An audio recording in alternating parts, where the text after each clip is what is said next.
ሄርሜላ ግን በጣም አስመሳይ እንደሆነች ታውቃላችሁ። ከአብርሃም የባሰች ከዳኒ የባሰች አስመሳይ ነች እሷ ራሷ ማለት ነው። ሲቀጥል ደግሞ ማለት ነው አብርሃም ትላንትና እንደዛ ተረማምዶባችሁ ሄደው ዴቭና ቡዜ ራሱ በጣም ተናደዋል በሱ ምላሽ ማለት ነው። አንዷን ይመርጣል ብለው እነሱ ሲጠብቁ እሱ ጭራሽ ሌላ ሶስተኛ ውሽማ ይዤላችሁ መጣለሁ አዲስ ሙሽማ ብሎ ተረማምዶባችሁ ሄደ። ገባችሁ አይደለ?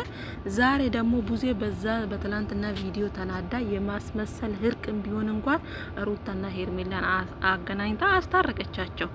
ወይዘሪት ደግሞ ተንሸራታ እቺ እባብ የሆነች ሄርሜላ ዳኒን ሽምግልና ይዛ አብርሃምን በዳኒ በኩል አስጠርታ በዚህ ልክ ልመና የልጁ እናት እንኳን እንደዚህ አልለመነችም። እውነት ለመናገር ሩታ በእንደዚህ አይነት መንገድ ብትለምን እንኳን ከሷ ያምራል።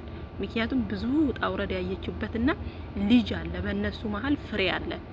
ስለዚህ አብርሃም ዛሬ ላይ ውሽማ የሚያመጣው ካንቺ ለመሸሽ የሚያደርገው ድርጊት ነው ቢገባሽ ማለት ነው። ገባሽ? አንቺ ግን አይገባሽም።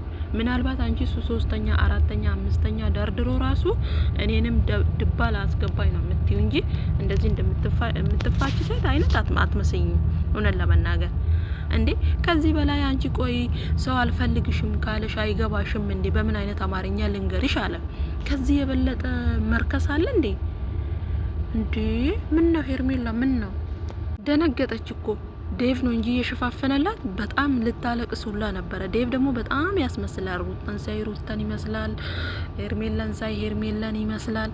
እንግዲህ ነገ ጠብቁኝ ይዤ መጥቼ ፍልቅልቅ ፍንድቅድቅ እሷ ፍልቅልቅ የሆነች እኔን ደግሞ ፍንድቅድቅ የምታደርገኝን ሴት አግኝቻለሁ ይዤላችሁ እመጣለሁ ብሏል። ፍንድቅድቅና ፍልቅልቅ የምታደርገኛል አለ ባይ አብርሃም ማለት ነው። መቼም አንተ ፍንድቅድቅና ፍልቅልቅ አትልም ሄርሜላ እያለች ማለት ነው። በዛ ላይ ደግሞ ምንድነው ያለው? ሀገር ውስጥ እንኳን ለመዝናናት አልቻልኩም፣ ካፌ እንኳን ብገባ ሩታ ወይ ደግሞ ሄርሜላ ካፌ በሩ ላይ ይኖራሉ ብለሃል። እዚች ጋር አትዋሽ። ሩታ በእንደዚህ አይነት ልክ አንተን የምትከታተል ሴት አይደለችም። አንተ ክብረ ቢስ ማለት ነው። ምናልባት እቺ ውሽሚት ናት አንተን ኮቴህን የምትከተልህ ማለት ነው እንጂ ሩታ እንደዚህ አይነት ሴት አይደለችም። ገባህ አይደለ?